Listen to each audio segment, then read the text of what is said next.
ကွာငါအင်္ဂါရီတော့ဆောင်းရပြင်းကိုကောင်းတယ်ကွာငါပြင်းမော်လေးထွက်ပြီးကြည့်ညောယောဒါဟိုဖတီးပဲကွာယောဖတီးရယောဘာလဲဖတီးရေချောင်းဝယ်စားလို့တော့ဒီကောင်ရေချောင်းဝယ်စားငါ့ကိုတော့မခေါ်ဘူးကွာဒီကောင်စိတ်တက်ပဲဒီကောင်ကွာwhat the fuck ဒီကောင်မုတ်ခံလိုက်ပြီ what ယောငါ့ကိုမြင်သွားလိမ့်မယ် what the fuck ဘာဖြစ်လဲ哎，这个兄弟啊，要用我的话，我不丢半碗呀。哎呀，我飘，面来嘛飘咩？面来嘛飘，牛，不丢要我们熬上要我给我没有给要你妈煮呀煮的比么个那空心表，不我们地方出表哇，我没有面样给哇，不丢啊，我没有面样给哇，不丢。因为我用这个包呢，我就讲拍弄嘞，说的这样越剪几了，我说，哎呀，好像这个现在手表用拍地用老年车的用拍地拍好了，我们就用好像这个那个拍的，好像用这个来说的，这在长呢，为啥这个拍的，拍的我就讲那个用我面到高我偏没用，牛，这之前这 ，OK， 哎呦，拍的怎么丢啊？mệt nếu mà đi con béo à số này đi con đi nó mà béo à để cứ đi con qua con thấp bí qua muốn bọn thoát rồi bí đâu nếu qua đi con sợ nó bán chú xíu qua ngập mệt đây lại rồi qua thì mà mệt đây hai bí to rồi ok cho nó qua to chỉ điểm store mà vài sim em đi qua đi dòng mình xây mù này dòng mấy dòng kề vậy chi này ok 我 store 都要来，我 store 嘛把系列丢下没这边嘛把系列 store 啊，仅仅的说比些了吹出系了很轻哇这嘛就让我去嘛你有把你们的系列这嘛 petrol can 是了把出来丢quaဒီကောင်လေးကောက်လာတယ်ကွာဒီကောင်ရောလမ်းလျှောက်တော့လုံးဝစစ်စစ်ကြရကွာရောမင်းလုံးဝမင်းကလေးတော့မှမင်းမော်တယ်မင်းသမီးတော့မှအဲ့လောက်စစ်စစ်မကြတော့ဘူးမင်းသူကလုံးဝစစ်စစ်ကြရရောသူငေါ့မတီးဘူးလားရောငါစီဘူးနဲ့ထူရတော့ဒီကောင်ငေါ့မတီးဘူးလား what တွေ့ရောဒီကောင်မင်းလုံးဝတော့မင်းစစ်စစ်ကြရတော့မင်းဒီကောင်မင်းရေကြောင်ရောင်းစားပဲနေမင်းငါလောက်ခမော်တယ်တော့မှဒီကောင်တော့လမ်းလျှောက်တာဆိုလုံးဝစစ်စစ်ကြရှောက်နေမြန်ကောက်လစ်မယ်ကျွန်တော်ဒီကဖေးရီယာလမ်းဒီအခုချက်သွားကြည့်တယ်မယ်ကွာကဖေးတိုင်းဟိုချက်သွားကြည့်အောင်ပေါ့ဗျာကဖေးတိုင်းလည်းလူလို့ရှင်းနေတာဗျကျွန်တော်ကဖေးတိုင်းရောက်လာဗျာကဖေးတိုင်းမှာပါရှိတယ်ချက်ကြည့်အောင်ဒီမှာတော့ကျွန်တော် ID card ထည့်ရမှာဗျID card ကတော့ကျွန်တော်စီမမရှိဘူးဆိုတော့ဒီကတော့ဖွင့်လို့မရသေးဘူးဒါဆိုရင်ဒီဘက်ကရောဖွင့်လို့ရတာတစ်ချက်ကြည့်ကြည့်အောင်ပါဒီဘက်ကလည်းဖွင့်လို့မရဘူးဗျမရဘူးဆိုတော့ဒီထဲတစ်ချက်ဝင်ကြည့်လိုက်မယ်ဒီကိုစစီနဲ့လာတွေ့နေကွာငါတော့ခွန်းဒီကိုစစီကတော့လုံးဝမင်းလိုက်ဖမ်းတာဆိုလုံးဝစစီကြလိုက်ဖမ်းတာတော့မင်းရှုပ်လို့မရဘူးဗျလုံးဝစစီကြလေးပဲမင်းဒီဥမာဒီအမိုက်ဘုံနေမှာပါရှိတယ်မတူကွာအမိုက်ဘုံနေမှာတခုခုရှိတော့မထင်နဲ့ကွာအမိုက်ဘုံနေရှောက်ဆန်းကြီးအောင်ဒီမိုက်ဘုံကမရှိဘူးဆိုဒီမိုက်ဘုံကိုကိုစစီလိုက်လာအောင်ငါတော့ခွာကိုစစီရကွာဟယ်လိုပေးဦးဟာငါတော့ခွာပေါ့ကွာထွက်ပြေးဦးကြံမရောအောင်ဒီကောင်လမ်းလျှောက်လာလုံးဝစစီကြရွာရောမင်းအဲ့လိုပုံနဲ့ဖမ်းနေလို့တော့မင်းငါ့ကိုတီတော်မိမှာမဟုတ်ငါလည်းခိုင်းပါကွာရပြီမရှိဘူးဟာဒီမိုင်တောင်းလေးမှလည်းဘာမှမရှိဘူးဆိုဒီမိုင်တောင်းလေးတစ်ချက်ကြည့်လိုက်မှာကွာတော်ရကွာဒီ online လျှောက်တာရန်နေလို့အမောရင်တော့ငါတီနေတော့ဒါမဲ့ဒီ online လျှောက်တာနှေးရတယ်ချစ်ကြလျှောက်နေလို့ဒီမိုင်တောင်းလေးမှာတခုရှိဒီမိုင်တောင်းလေးမှာလည်းဘာမှမရှိဘူးကွာရောဒါဆိုဒီထဲမှာရောဒီမှာလည်းမိုင်တောင်တစ်ခုရှိသားဗျဒီထဲမိုင်တောင်ထဲမှာဘာရှိလဲမသိဘူးတစ်ချက်ကြည့်ကြည့်အောင်ဒီမှာ4859တဲ့အောင်ပါတယ်မသိဘူးအောင်4859ချက်ကနေမဟုတ်ဒါပါတယ် the next where we do နဲ့ဆိုတာဘာဆိုတာမသိဘူးကွာ တထားလိုက်အော်ရောင်ဒီမှာကိုဆက်စီငါ့ကိုကွာမိလဲမိအောင်ဝင်နေလိုက်ရင်ဒီကွာငါတော့ခေါင်းကောင်ကွာဒီကောင်တော်ဆိုးတယ်ကောင်မင်းကွာမိလဲမိအောင်ဝင်နေကွာနင်းဆဲဝင်လို့မရတော့ဒီကောင်ပက်ပြီးမှရတော့ဒီကောင်ပက်ပြီးပြီးလှက်ကွပညာသုံးမှရတော့မယ်ဒီကောင်ကမုန်းရင်စမပြက်လိုက်နေမှာဒီဘက်ကိုခုံထွက်လိုက်မယ်ဆိုတူသွားပြီဆိုတော့အော်ဒီငွေရှင်းကောင်လာရဲ့ဝင်ကြည့်လိုက်အောင်ကွာငွေရှင်းကောင်လာရဲ့မှာတစ်ခုရှိတော့မှထင်တယ်ငွေရှင်းကောင်လာရဲ့မှာဘာရှိတယ်မသိဘူးကွာတစ်ချက်ကြည့်လိုက်အောင်ဟောဒီမှာကွိုင်းရရဒါဆိုရင်အဆင်ပြေကွာဒီမှာကွိုင်းဒီကွိုင်းဘယ်တော့မှသုံးအောင်မလဲမသိဘူးကွာဒီကွိုင်းကပထမဆုံးကားရေးထည့်ထားလိုက်မယ်ကွာကွိုင်းကားရေးရင်ထည့်ထားလိုက်မယ်ဒီကောင်ကလည်းကွာငါ့ကိုစပပြက်ဒီကိုလိုက်နေအောင်အေးငါလည်းခွန်းဘယ်ဘောကညှိုးကြီးကြောင်ရက်ဆက်နေရတယ်မသိဘူးငါလည်းခွန်းပေါ့ကွာဒါရောဒီကောင်လိုက်တာရင်ချီငါလောစင်မြတ်ထွက်ရမယ်ဒီမှာဘာရှိသေးလဲမသိဘူးကွာဒီညမှာချက်နေလို့မကောင်းတော့ဒီမှာစီရပြီဆိုတော့ကျွန်တော်တို့ဒီထက်ကနေပြီးတော့လစ်ကတော့မယ်ဒီကဖေးမီလာကနေပြီးတော့မင်းကလေးနိုင်တယ်မှာဘာမှမရှိဘူးမင်းကလေးနိုင်တော့ကြည့်ငါလည်းခွန်းဒီကောင်မိရတယ်ဝင်နေကွာဒီကောင်လိုက်ရည်ဒီကောင်တော့ဆိုးကောင်မယ်ကွာမထောက်ပြကျွန်တော်တို့ဒီဟိုသွားကြအောင်ကစားကွင်းသွားကြအောင်ကစားကွင်းမှာကွာငါနဲ့ပ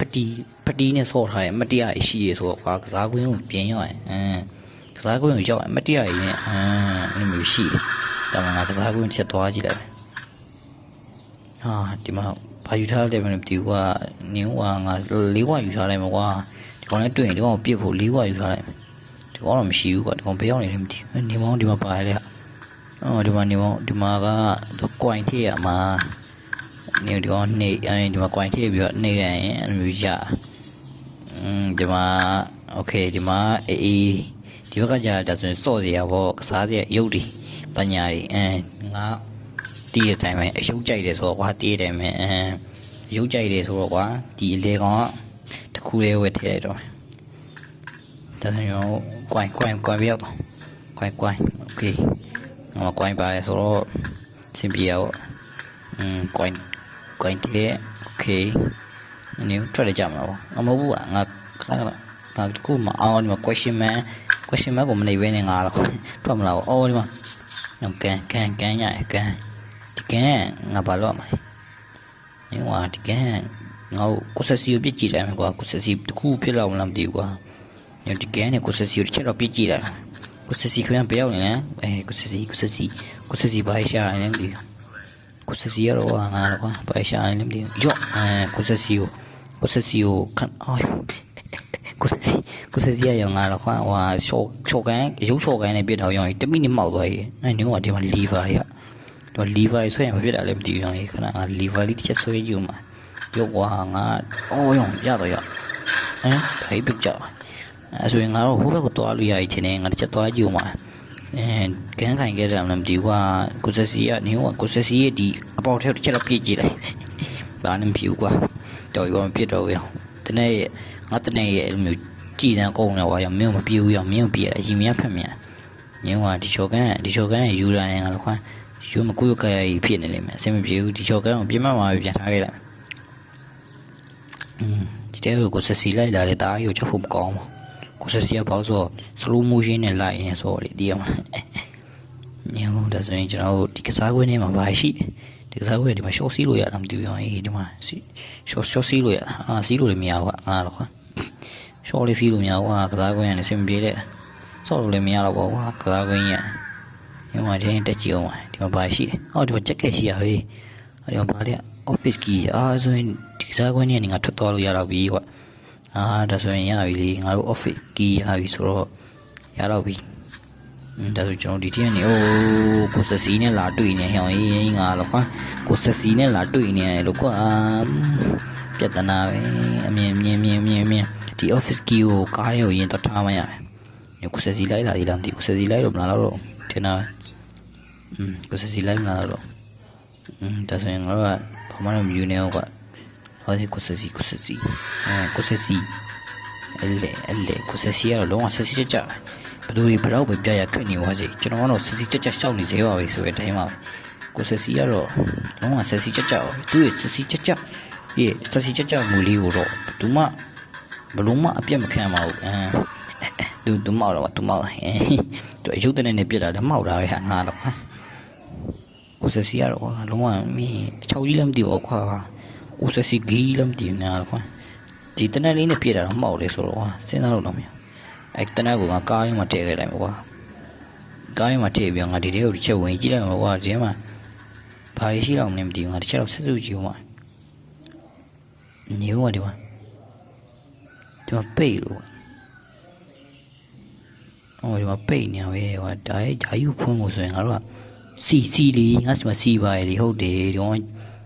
စီတုပ်ပြီးတော့လိုမျိုးချော်လုပ်ပြီးဖွင့်လို့ရတယ်ဟုတ်တယ်မလားစီနဲ့ဖွင့်လို့ရတယ်ဟုတ်တယ်စီနဲ့ဖွင့်လို့ရတယ်ဆိုငါစီမှာလည်းစီပါရယ်ဆိုကွတီပဲလေကိုစစီနိုးတော့ဒီလိုထင်တာပဲကိုစစီနိုးရတာမသိဘူးဗျကိုစစီနိုးတော့လည်းမသိဘူးရောနိုးဝင်းဆိုင်ပါကွာသူကမဟုတ်လေသူတို့မှုရှိနေတဲ့လိုက်နေဆိုကြောက်ဖို့မကောင်းဘူးကြောက်တာကိုစစ်တော့ပြီးဒါဆိုရင်ကျွန်တော်ကတခါလက်လို့ရပြီဘယ်ရောက်သွားလဲမသိဘူးငါတော့ကွာဒါဆိုတခါလက်လို့ရပြီဆိုတော့ကျွန်တော်ဒီဘက်မှာအဖိုင်ရှိသေးလည်းမသိဘူးချက်ကြည့်အောင်မဒီဘက်မှာတော့ကျွန်တော်တို့ဒါကဘာလဲဒါဘယ်လိုလဲအယုတ်လားပါယုတ်လဲဒါဘယ်လိုစီးရမှာစီးလို့လည်းမရညောဒီဘောစီးလို့ရတယ်ငါနေမှာဒီမှာစီဖြည့်လို့ရတာပဲဒါဆိုရင်ငါတို့အဲ့ဒီမှာစီဘူးတူပါလေအဲ့ဒါကိုစီဖြည့်လို့ရတယ်ဟုတ်တယ်မလားစီကြီးညာဆိုတော့ပဲစီလကားရပြီစီတူလကားဆိုမနေဘူးကွာအဲ့စင်ပြီးငါလခွမ်းနဲ့ကွာရောဒီကောင်လေးပဲကြီးလိုက်လာကွာလေးပဲကိုကြီးလိုက်လာဟာလခွမ်းနဲ့ကွာကောင်တော်ကပြီးလေကောင်မင်းကွာငါလခွမ်းစီဘူးနဲ့ဘောကောက်ပြီးအောင်နေဒီကောင်မင်းကြောက်မတီးတဲ့မင်းဟောငါခွန်လေးပဲကြီးလိုက်တော့ဆိုးကောင်းမင်းဟောအချင်းကြောင်လုံးနေတယ်ကွာဒီကောင်ကပြဿနာပဲဒီကောင်ဘလို့လောမလဲမသိဘူးကွာဒီကောင်ကပြဿနာကြီးကွာပြောအောင်ဒီလေးပဲကိုမီလိုက်နေရောမင်းအဲ့လိုကြီးလိုက်တော့ငါ့ကိုမင်းဒီတက်မပြောနဲ့နောက်10တက်လောက်တော့မင်းငါ့ကိုမိမှာမဟုတ်ငါခွန်ကောင်ကွာကဲကောင်ကိုမီလိုက်နေရတယ်ကွာပြက်ညငါအမြင်ယူရမယ်အမြင်သွားယူရမယ်ဒီဟိုကပါလေစီဘူးသွားယူပြီးတော့စီဖြစ်ရမယ်စီခိုးမယ်ကိုစစီရဲ့ကစားကွင်းရနေပြီးတော့ကျွန်တော်စီခိုးရမယ်ကိုစစီရဲ့ကစားကွင်းရမဟုတ်ပါဘူးဒါကကျွန်တော်ကလေးကစားကွင်းဆိုကိုစစီနဲ့ဆိုင်တော့ဘောနော်ညရှော့ကန်ကိုကန်ပိန်ဘောကန်ဆိုရဟာအကောင်ခိုင်တာဒီကောင်ထွက်လာပြည့်မင်းထွက်ခဲ့တဲ့မင်းကိုအမနှစ်ဖူးတေးပြစ်ပေးလိုက်မယ်နှစ်ဖူးမနှာခေါင်းကိုပြောနှာခေါင်းနှာခေါင်းကိုပြစ်ပေးလိုက်မယ်ရှုပ်ပြီးငါစီတော့ဖြည့်မယ်မင်းနဲ့စောအောင်ချင်းရှိဦးရအောင်စီခိုးရမယ်စီကြီးနေတဲ့ချိန်မျိုးမှာကွာမင်းစီလကားရဆိုတော့နဲရမဟုတ်ကွာမင်းရလေဟုတ်တယ်စီဖြည့်ရောလုံးဝရေးကြီးရောတည်မလားကြောက်မို့โอเคဒီမှာကျွန်တော်စီဖြည့်ရတယ်ဒါနဲ့တပူးဆိုရင်တော့ကျွန်တော်တို့ဒီမှာတော့ရောင်းစားရင်တော့မြက်တော့တယ်ကွာဖဒီမင်းကငါမကဲတော့ဘူးငါတော့ပြီးတော့စီဖြည့်ပြီးတော့ရောင်းစားတော့ဖေမင်းကိုကင်လုံးထုတ်တာပဲဖတ်တယ်ဖေငါစီဖြည့်ပြီးတော့အဲ့လိုမျိုးစီရောင်းစားရင်ရောငါဝင်ငွေကောင်းနေတော့တတိဖြည့်ပြီးနောက်လာတော့ဆိုကားစီးနေတော့လကားစာပဒီကိုကဲအောင်မပဒီကိုမကဲလို့မရသေးဘူးကျွန်တော်ဒီတဲကိုထည့်ပြီးတော့ကျွန်တော်တို့ဒီဗာလဲကျွန်တော်ရဲ့ပိတ်ဘောကန်ကိုပြန်ယူဒီကောင်တော့မောက်နေလားဆိုတော့ထားလိုက်တော့လို့ပြောမလို့ရှိသေးရဲ့ငါတော့ဒီကောင်နိုးလာပြီကွာဒီကောင်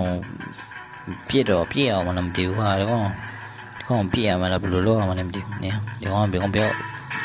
ကောင်တော့စလို့ရောဒီကောင်ကားလေးကိုဘာဝင်လုပ်နေလဲမသိငါတော့ကွာဒီကောင်ငါကားလေးကိုဘာဝင်လုပ်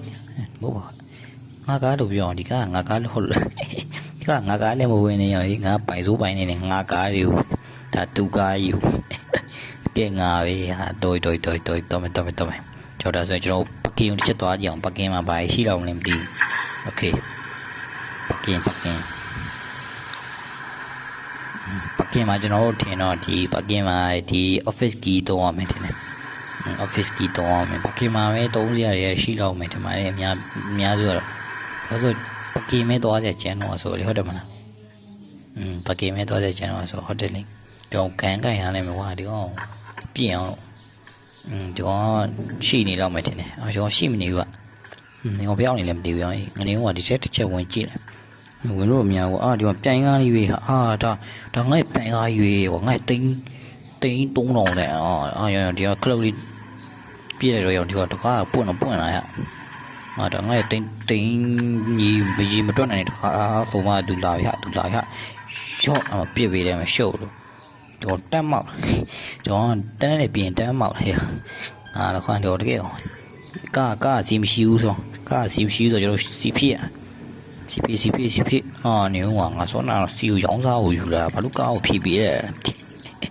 တဲ့ဟိုရောမင်းစမီဟိုရောမင်းကရောငါစီကိုဝါရောအပဒီမင်းကွာငါရဲ့စီကိုမင်းကွာမင်းကြောင့်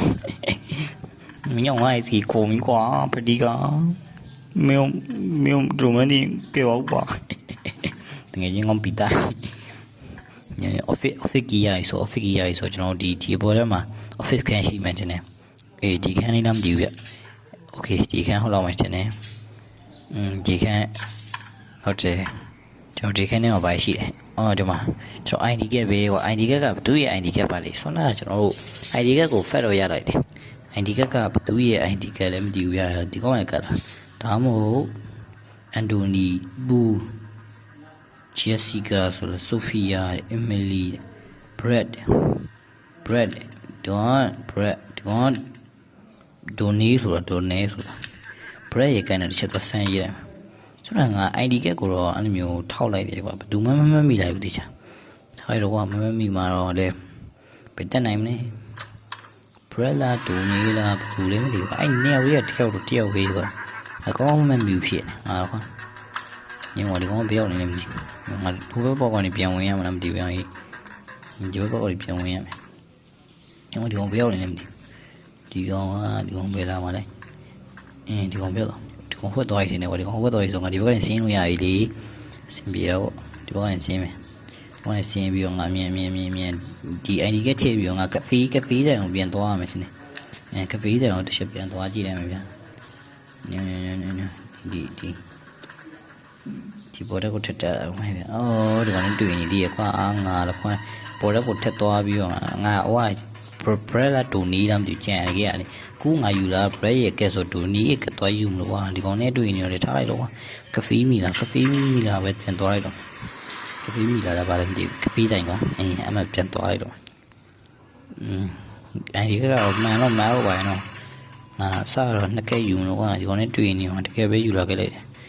မှန်မလားမသိဘူးကွာဘရက်မဟုတ်ဘူးကွာမဟုတ်ဘူးဒီကကမှားနေတာဒါဆိုရင်ကျွန်တော်ပြန်သွားရမယ်ကွာโอเคကျွန်တော်နောက်ဆုံးတော့ ID ကရပြီမင်းတီโอเค ID ကရပြီ ID ကရပြီဆိုတော့โอเคထည့်ကြမလို့တော့ကျွန်တော်ထည့်ပြီးသားကြီးဆိုမှားပြီးတော့ထည့်ခိုင်းနေအမားကကြီး